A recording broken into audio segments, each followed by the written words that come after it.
Good morning, welcome to Furry and Spoilt. Today I'm going to talk to you about my puppy has stopped listening to me, and it's probably because he has hit adolescence. So a puppy, when you first get them, they will listen to everything you say, they follow you everywhere. I see so many little puppies who will sit and they will do down and they do all the stay and come and they're off the lead because they're following their owner everywhere.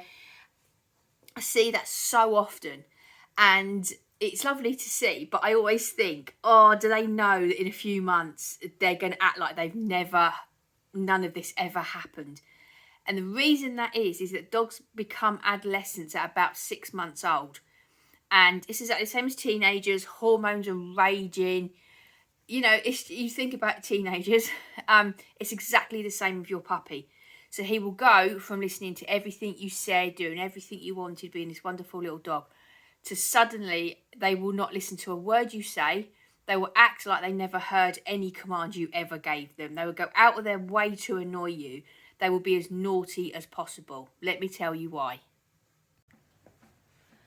What's happening is they are trying to find where their boundaries are, and they're trying to find where they are in a pack.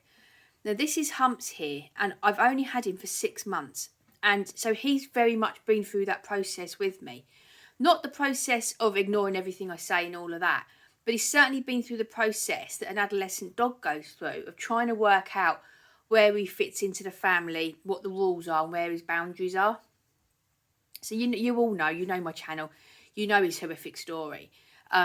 But we're now settled. He knows where, well, he knew immediately where everything was and how everything's going to happen. Dogs have to have a pack hierarchy. It's not something that's negotiable. A dog's brain is made that everything is a pack. So it could be just one person and one dog. That is still a pack to a dog.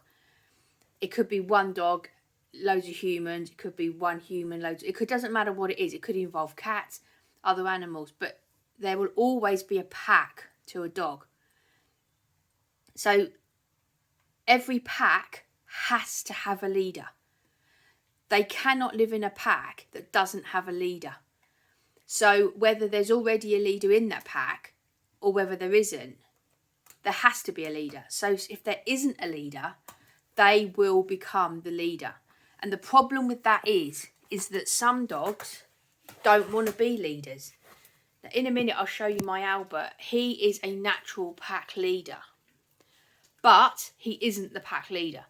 The human must always, always, always be the pack leader, always. You don't want a dog running your house. Your human must always be the pack leader.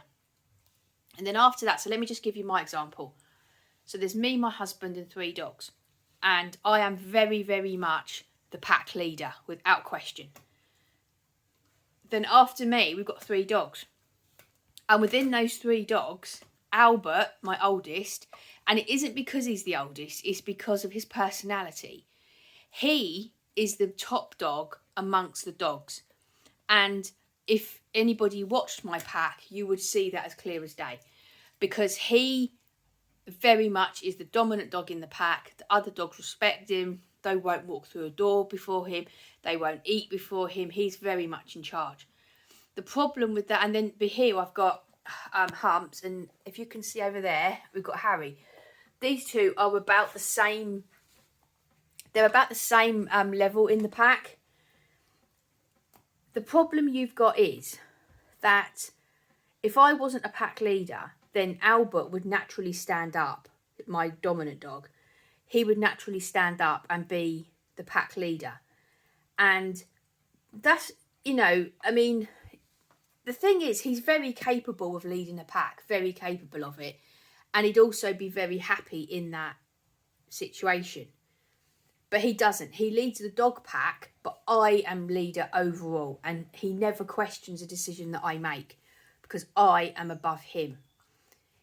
You never ever want a dog in a pack leading your household. Never. And what's happening is when you've got your adolescent dog, he is checking out how things are within your pack. So let's, for instance, say that, like, when Hump's here, so we have no idea what age he is, really not a clue. But he came into our house. He would have picked up immediately that I was in charge. He would have also picked up quick that Albert, my dog, is a dominant dog.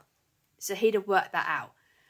So he would have immediately felt safe, because he'd be like, okay, that lady there, she is in charge. That means that I can keep my pack safe. And that is what they're looking for. If he had come into this pack and I wasn't in charge, Albert wasn't in charge, there was nobody in charge, that would have made him feel really, really insecure and scared, because there's nobody in charge of this house. And he would have felt very scared and very, very insecure. And he may have felt, well, someone's got to be in charge. So he may have felt that he had to step up to the role. And what happens is, if you've got a dog that steps up to the role and he's not naturally dominant, they're very, very stressed in that role, because they're not meant to be doing it.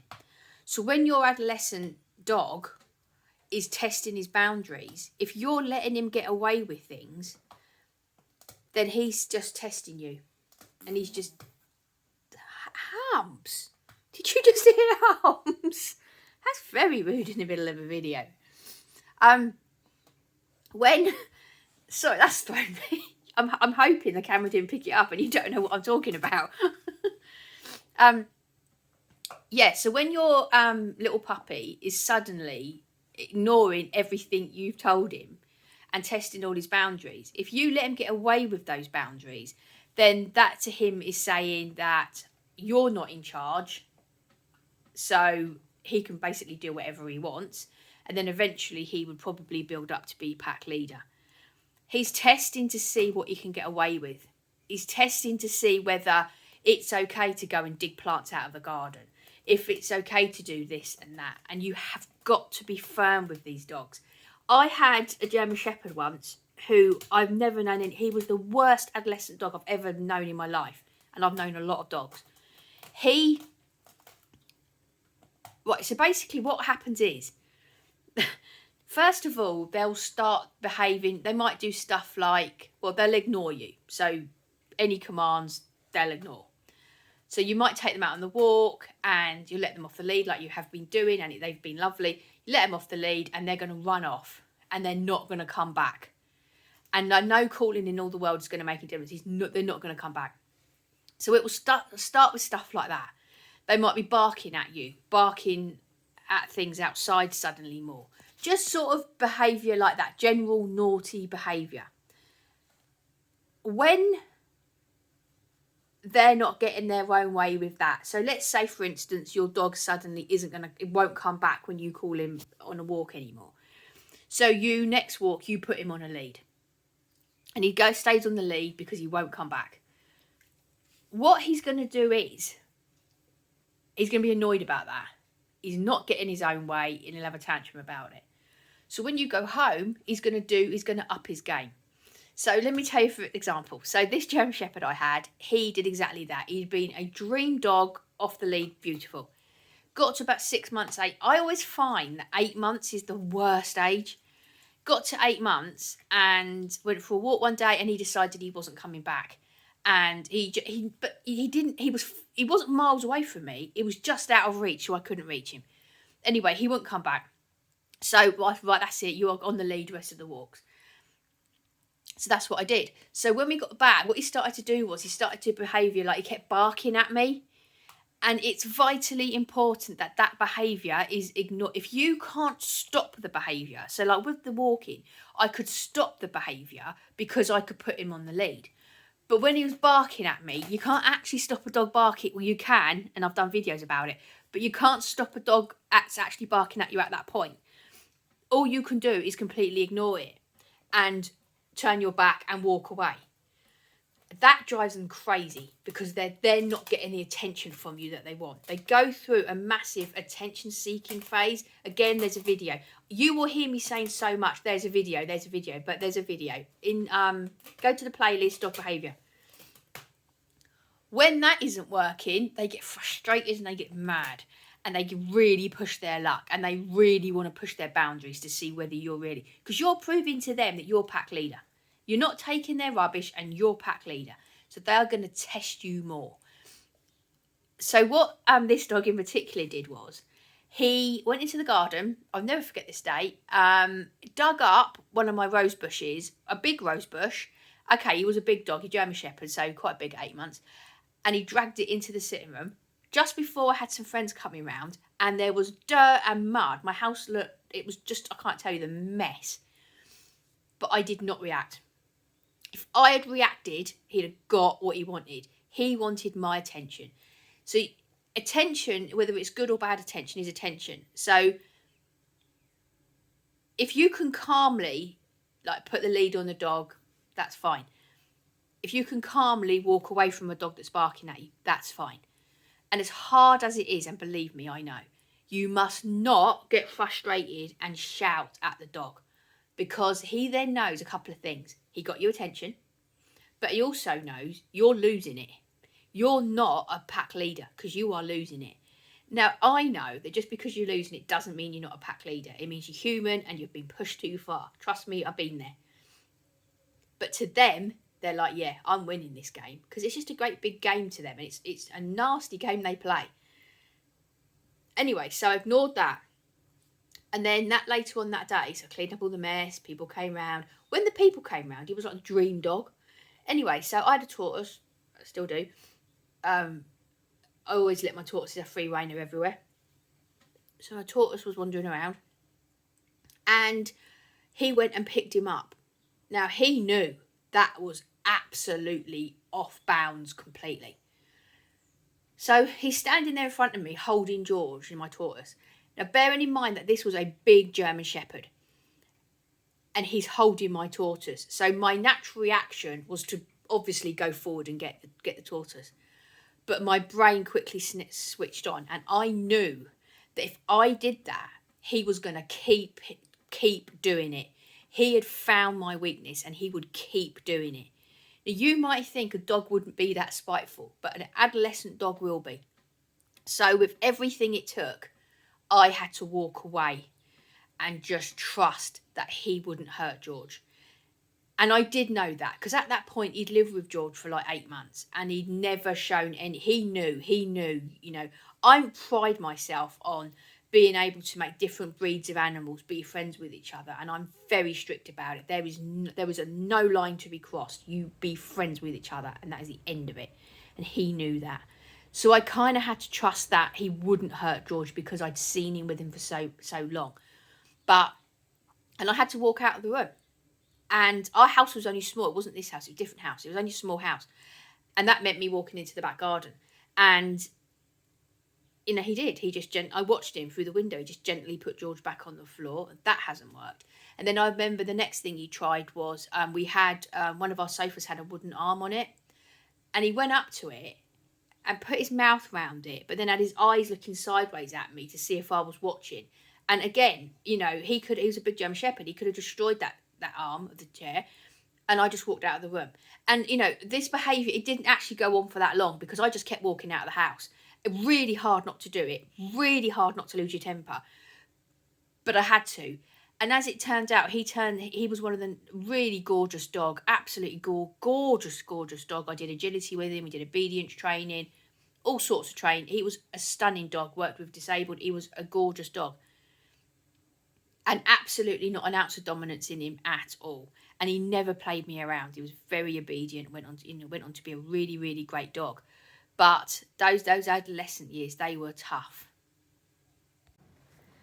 But this is my little Albert. He's my old dog, aren't you, darling? Nearly 10. And, you know, he looks all sweet and wonderful. He's my pack leader. So he is below me in the pack. So it's me, then it's him, and then it's my 2 other dogs. Husband fits in there somewhere, not quite sure where. I think it's actually right at the bottom. But yes, this is my little Albert. If you need more advice on being a pack leader, go to dog behaviour, and then there's a whole video that I've done in there, and I talk about what you can do things to very clearly show to your dog that you are the pack leader, and your dog can do things to you to show you that they actually are the pack leader. So yeah, go and watch it if you don't know about it. I just want to make this point. When you are dealing with an adolescent dog, it is really important that you stay incredibly calm, but firm and very clear. So your dogs obviously don't understand language, but they do understand energy, and they read energy so clearly. If you're angry and frustrated, they are going to know. So you've really got to take yourself away, do some deep breathing, get yourself calm, because they will know. That's how they are going to read you on energy. And the energy that you want is very calm, but firm and very clear in what you want the dog to do, how you're feeling about the situation, and the instruction that you want to give. Right, the next thing is that adolescent dogs are full of energy. They have so much energy. You've got to get rid of that energy, because if you don't, their behaviour is they're just going to use all that energy to drive you crazy. So you've got to use that energy. And there's two things that needs to be. You need to be walking your dog at least once a day, if not twice a day. And when you're out walking your dog, let your dog, if you've got them on the lead, let them sniff. You probably are going to have them on the lead because they're adolescents and they're not listening to you anymore. So if you're walking them on the lead, let them sniff, because sniffing really wears their brain out. So let them sniff as much as they want to sniff. I generally say about 45-minute walk in the morning, and then ideally something else in the evening for an adolescent dog. But walking's all lovely and great and everything, but by itself you will never wear a dog out, because all you will do is get your dog fitter and fitter, and they will need more and more. What you need to do is train your dog. And I mean, I do loads of training with my dogs, and you don't have to go to that extreme. I train my dogs to redo. Harry here does agility. Humps over there is doing all sorts of training. So you don't need to be doing that. You just keep things basic. If you don't know how to, if you don't want to do, if you don't know how to do training, keep things basic. I'm actually setting up a playlist dog training. There's only a couple of videos in there at the moment. I need to get working on that, but it's worth going and looking at. So playlist dog training, and then there's a couple of, so you get that. That's enough to get you started. And I will put a bit of an effort into getting that built up a bit. But get your dog trained. Also look at games like Find It. I have to say that quietly because my dogs will know what that means. That will wear them out. So go to the playlist and have a look, and that. So if you're indoor games where you're hiding treats all over the house for your dog, teach your dog to sit, stuff like that. So it really, really is worth or playing with the dog in the house. Don't just be relying on your walk, but you need to be using their brains, because that wears them out. So they reckon that 10 minutes of training is worth an hour's walk, and I can well believe it. I think it really is. So yeah, get doing training, because just walking, you won't calm a dog down just walking. And the other thing is, don't overwalk a dog. I did a video about how to tell if your dog's overtired. I think again it's in the dog behaviour playlist. And if you get your dog overtired, it's terrible. They're like a ratty little toddler. You get an adolescent dog overtired, it's horrendous. So really watch that video as well, because you don't want them overtired. That can get really bad. Right, the next thing I want to talk to you about, look at that lovely sunshine. We haven't seen the sunshine in a long time in the UK. That's gorgeous. The other thing I want to talk to you about, what food you're feeding your dog. I am a little bit, I don't even know what the word would be. I'm just fanatical maybe about dog food, because I see how bad and how ill bad dog food can make dogs, and how it affects their behaviour so much. And I'm not going to go into it on this video, because go to feeding dogs. I have got video after video about it. But I will just quickly tell you one of the rules that I really, really recommend for feeding an adolescent dog. Let me show you here. This is not sponsored. It's just the food that I always feed my dogs. I never feed my dogs a food. Now this is, you see there 85%. So it says here that 85% of this food is actually chicken. So many dog foods are just full of grain and cereals, and that causes all sorts of issues with your dog, both physically and mentally. So what you need to do is, on the back of a dog food, I don't know if my camera's going to pick it up. Let me give it a minute. We could change, go into the light, it might. You might be able to see that. If you've got young eyes, you might be able to see that. My old eyes can't see that. But you see there, you want composition. Can you see that? On the back of the packet, so you want composition. And it will give you the ingredients in order of how much is in there. And the first one you want, so my first one, I can't actually read that, but I know it says 85% chicken. You never, ever, ever should feed your dog a food if the first ingredient is animal derivatives or animal products.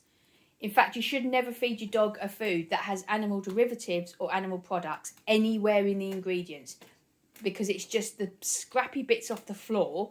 It's not even meat. It's like bits of toenail and bits of ear, and just, it's really bad for your dog. I do feed my dog Harringtons as well, and that is 60%. That's 65% composition. So I will go down to that. But if you don't know about this, again, I'm sorry to keep saying it, but if you go to the playlist, go to Feeding Dogs, and in there's a whole thing about how to read the composition and all of that, and then you can really understand it. But whenever anyone talks to me and says, my dog's just so naughty and they are so hyperactive and so this and so that, one of the first questions I ask is, what are you feeding them? Because if you're just feeding them a food that's full of sugar and cereals, you're going to get bad behaviour from them. And often that's the problem, that they're just feeding them a food that's not good for them. The thing is, I often get asked, and I hear this so much, and I really hate it, but it's life. People saying, yeah, you say about barking heads, but it's really expensive. And it is. I'm not going to pretend it isn't. It is. You can get around that. Do things like, in supermarkets, they'll have a time of day when their meat is reduced and put in a reduced section. Go to the supermarket then, or get someone to go if you can't do it, and get some reduced meat. Get yourself a big bag of vegetables, just frozen vegetables, it's much cheaper. Or, if they've got some reduced vegetables, get them. And just cook them all in a pot. And if you just did that 2 or 3 times a week, you would help your dog out so much. Because diet, don't even get me started on it. But, hot spots. And if you are familiar with me and you're familiar with my hotspot journey, you know how strongly I feel about this. But change your dog food. Look at your dog food. If it's a bad dog food, change it. You will see a bad difference in your dog's behaviour. Okay, the next one. Dog crates. I have such strong feelings about this, and I'm not going to go on about them in this video. I've done a video, my thoughts and my feelings are all there. But when someone comes to me and says, my dog is really misbehaving, especially an adolescent dog, really hyper, really misbehaving, first thing I ask is, what you're feeding them. The next question I always ask is, do you keep them in a crate? And you would not believe how many times people say yes. I don't hate dog crates just because I hate dog crates. I hate dog crates because I see what behavioural problems they cause in dogs. So I'm just going to leave it there. I'm not going to go on about it. There's a video if you want to see my opinions on it. But my personal opinion is, you shouldn't keep dogs, not even puppies, you shouldn't keep them in dog crates. Right, the last thing is sleep, dog sleep. So, as I said, this is my little Albert, he's nearly 10, and he sleeps an awful lot. So he has his morning walk, we have a training session at 2 o'clock, but he sleeps an awful lot. And even though an adolescent dog has got remarkable amounts of energy, you still need to make sure that they are getting sleep. It's really, really important to make sure that they are getting sleep, that it's peaceful for them. Nobody is bothering them. No children are bothering them. No dogs are bothering them. No one's bothering them. They are getting good, deep quality sleep. And actually, while I'm at it, make sure they've got a good, comfortable bed. So you can see that bed over there. So I made that for Humps. I feel like I'm always talking about this bed at the moment on all my socials and that, but it's so good. It's just someone was chucking out a sofa, and so I just took one of the cushions, and you can see how high off the ground that is. So, because dog beds are so thin that your dog is actually technically lying on the ground. That will not give them a good sleep. You want your dog to get a good sleep so he's not ratty. And I made that bed over there completely for free. Well, had to pay for the blanket, but the actual bed in itself is free. So you want a dog bed that's off the ground, you know, thick enough that when you stand on it, you can't feel the ground. You know, and again, I've done a video on it. I'm not sure. Oh yeah, that's under playlist choosing the best for your dog. And I'll talk about all the different ways that I make really good dog beds for free. It's worth watching if you don't know how about that. Right, just one final thing, actually, it's not in my notes, I just suddenly thought about it, is routine. Again, I've done a video about it. Dog behaviour, playlist dog behaviour, and it's about routine. I could not have 3 dogs if I didn't have a strict routine with them. Routine for me is right up there. It's right up there with exercise, food and training. It's right up there. Because a dog needs routine to feel safe and to know what is going to happen. The whole thing with an adolescent dog, what you're trying to achieve is you're trying to achieve that he feels safe. That's it. If he feels safe and is like, okay, she's clearly in charge, he will back down and stop his behaviour. You've got to make him feel safe. And if you give him a routine, he will know what's coming up. He will know what's happening in his day. He will know what's going on. Because otherwise you can't know. You can't tell him. So yeah, watch the video about routine. It's really important. It also means that you train their body to sleep at certain times. And you can make their routine work. Like my dogs, for instance. They all sleep while I'm working. So they are trained that we go out for our walk, we come back, and then they sleep for the morning until lunchtime. Works out great for me. I can get on with Furry and Spoilt stuff. They're fast asleep and I can concentrate. And then after lunch I do training with them, and then they have and then they play for a bit, and then they have another settle down, which is another time when I can work. And so you can work your routine so that your dog is sleeping at times when you need him to. So, you know, again, it's another video worth watching. I'm sure it will be of no surprise to you that most dogs get rehomed when they're in the adolescent stage. And I'm not surprised by it. I think it's a really, really hard time. What I will say, though, please, to you is, I know how hard this is. With all the experience I've got with dogs, all the success I've had with dogs, I still find adolescence with dogs a tough time. If I find it a tough time with all the knowledge that I have, if this is your first dog, wow, I can't imagine how hard that must be. So please remember a couple of things. It will pass. The dog will pass. If you do everything right, it will pass and he'll become a lovely, lovely dog that you will love. You getting frustrated and angry is only adding to the situation. But not only is it adding to the situation, but it's stressing you out. And that isn't what you want. You need to keep yourself calm in this life as much as you can. But what I will also say is, if you do decide you took on too much, you made a big mistake, and you can't handle this dog, don't give yourself a hard time about that. But please be responsible if you do decide that you want to give the dog away, please be responsible in how you do that. Do not put them on pre-loved or just some, you can go on these sites, can't you, where you can buy anything. Please don't do that. Please hand them into a reputable rescue centre. Please make sure that they go on to live in safe hands. Don't beat yourself up about it. You made a mistake. Just move on from it. But please, please, do not just give them to somebody else unless you really know that person. Do not put them on. And goodness, please don't ever, ever advertise them as a free dog needs a new home. Because I'm not going to go into it now, but you would not believe the nasty scum of this earth that buy those dogs and do horrific stuff to them. So please, the rescue centres will not judge you. You just phone them up, you tell them, and they'll help you. They will not judge you. But please do the responsible thing if you decide that you made a mistake. As always, I am TikTok, Twitter, Instagram. And if you need any help with this, please just message me in comments and I will get back to you and help you. I wish you well with it. I know how hard it is. I really know how hard it is. So please don't hesitate to talk to me. Even if, you don't need my help, but you watch the video and you can relate, please talk to us about it in comments. So thank you very much for watching. Have a great day. I'll see you in the next video. Bye bye.